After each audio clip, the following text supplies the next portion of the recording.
Pour faire suite à notre vidéo de la semaine passée qui portait sur la fatigue d'automne, je vais te parler des suppléments qui peuvent t'aider à augmenter ton énergie.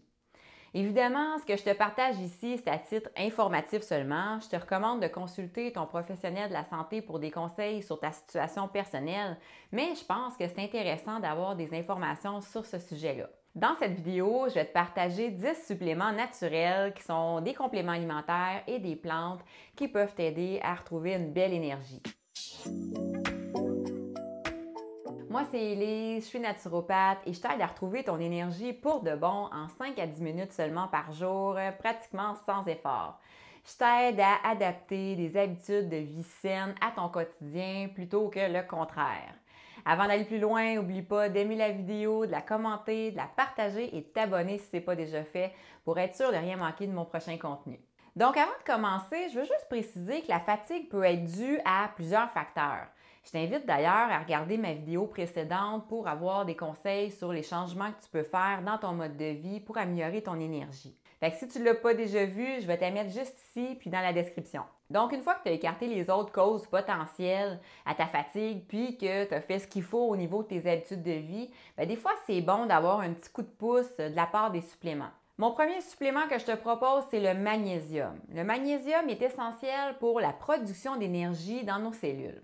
Il aide à réduire la fatigue, notamment chez les personnes qui sont carencées en magnésium. En plus, il contribue à un bon sommeil, puis ça va favoriser aussi un regain d'énergie. Si tu décides de prendre un supplément de magnésium, je te conseille de prendre une source de magnésium organique parce qu'il va être mieux absorbé. Donc, c'est mieux de prendre du citrate ou du bisglycinate ou encore du malate de magnésium plutôt que de l'oxyde de magnésium.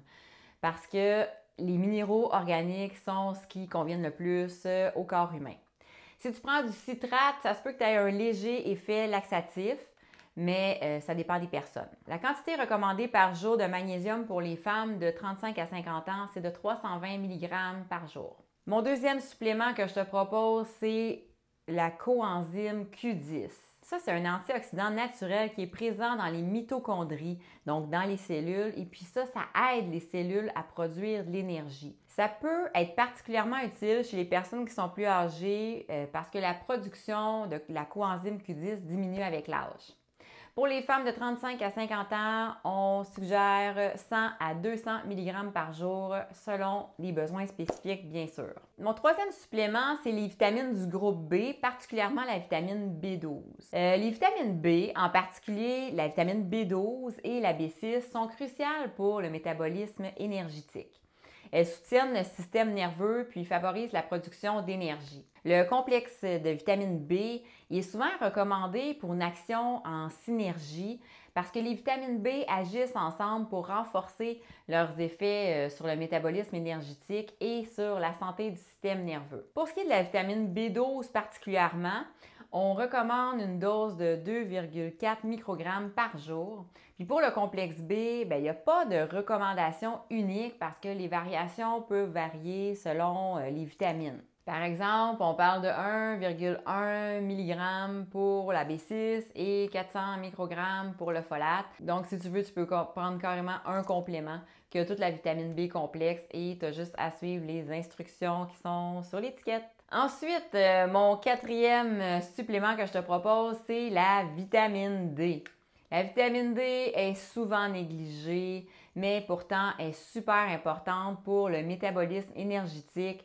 Puis, une carence en vitamine D peut entraîner une sensation de fatigue. Elle est particulièrement importante pour les personnes qui vivent dans des régions qui n'ont pas beaucoup de soleil. Donc, la recommandation générale est de 600 à 800 unités internationales, donc 15 à 20 microgrammes par jour, en fonction de l'exposition au soleil et des niveaux sanguins. Mon supplément numéro 5, c'est les oméga 3. Les oméga 3 soutiennent la santé cérébrale et aident à réduire l'inflammation dans le corps.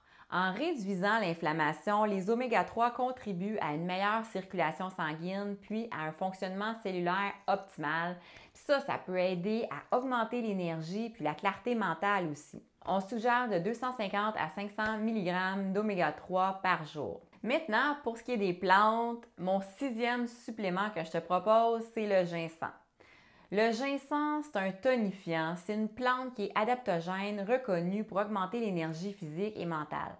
Attention par contre parce que le ginseng peut parfois augmenter l'anxiété puis causer des effets comme des palpitations par exemple, surtout s'il est pris à forte dose ou par des personnes qui sont particulièrement sensibles. Parmi les adaptogènes, le ginseng, c'est un des plus stimulants. Puis ça, c'est ce qui explique qu'il peut causer des effets un peu indésirables à ce niveau-là. Vu que c'est un adaptogène, le ginseng stimule le système nerveux. Puis ça peut être bénéfique pour l'énergie. Mais chez certaines personnes, il peut aussi déclencher des réactions liées à la nervosité ou à l'anxiété. Ça peut être dû aux propriétés stimulantes du ginseng, en particulier le ginseng coréen, le Panax, qui est le plus puissant et le plus énergisant parmi les différentes variétés. Donc, pour celles qui sont sensibles ou qui ont déjà une tendance à l'anxiété, le ginseng peut intensifier ces symptômes-là.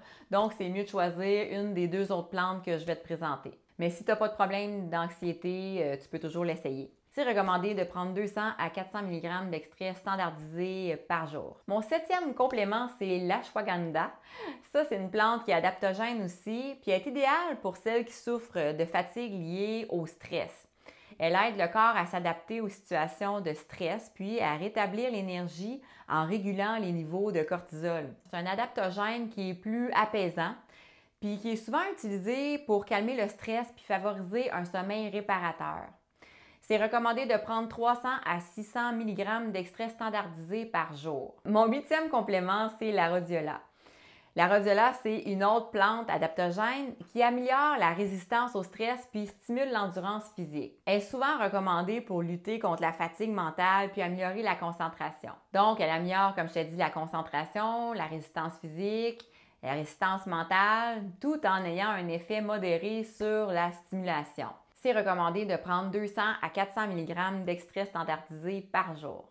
Mon 9e complément que je te propose, c'est le cordyceps. Ça, c'est un champignon médicinal qui est utilisé depuis longtemps dans la médecine traditionnelle chinoise pour booster l'énergie et l'endurance physique. Il améliore l'oxygénation des cellules, puis ça favorise la vitalité. Il y en a beaucoup qui l'utilisent pour améliorer leur longévité et vieillir en santé, en combinaison avec un mode de vie sain, bien sûr.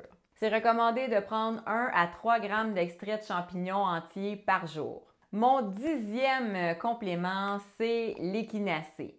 L'échinacée, c'est une plante qui est souvent utilisée pour stimuler le système immunitaire puis prévenir les infections. Même si c'est principalement un stimulant immunitaire, c'est bon pour ton énergie. Parce qu'un bon système immunitaire peut contribuer indirectement à avoir une énergie plus stable en prévenant les infections et en réduisant les périodes de fatigue qui sont liées aux maladies. C'est recommandé de prendre 300 à 500 mg d'extrait standardisé ou 2 à 3 g de racines séchées jusqu'à 3 fois par jour pour un usage ponctuel. Je tiens à préciser parce que l'échinacée est généralement recommandée pour un usage ponctuel plutôt que prolongé, principalement parce qu'elle stimule le système immunitaire. Si le système immunitaire est trop stimulé pendant une trop longue période de temps, bien, ça va créer une fatigue immunitaire, donc au bout du compte, ça va affaiblir ton système. Donc, je te résume mes 10 compléments que je t'ai partagés aujourd'hui. Il y a le magnésium, la coenzyme Q10, la vitamine B12 et complexe B, la vitamine D, les oméga 3, le ginseng, l'ashwagandha, la rhodiola, le cordyceps et l'échinacée.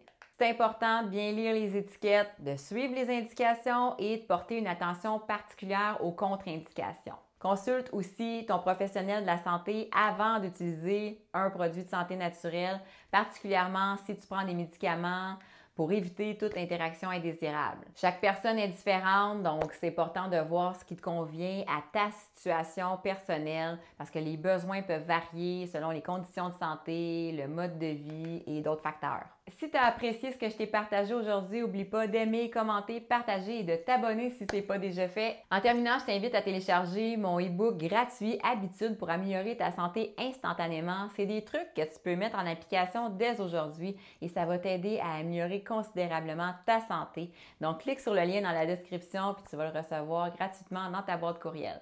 Sur ce, je te souhaite une magnifique fin de journée puis on se revoit bientôt. Bye!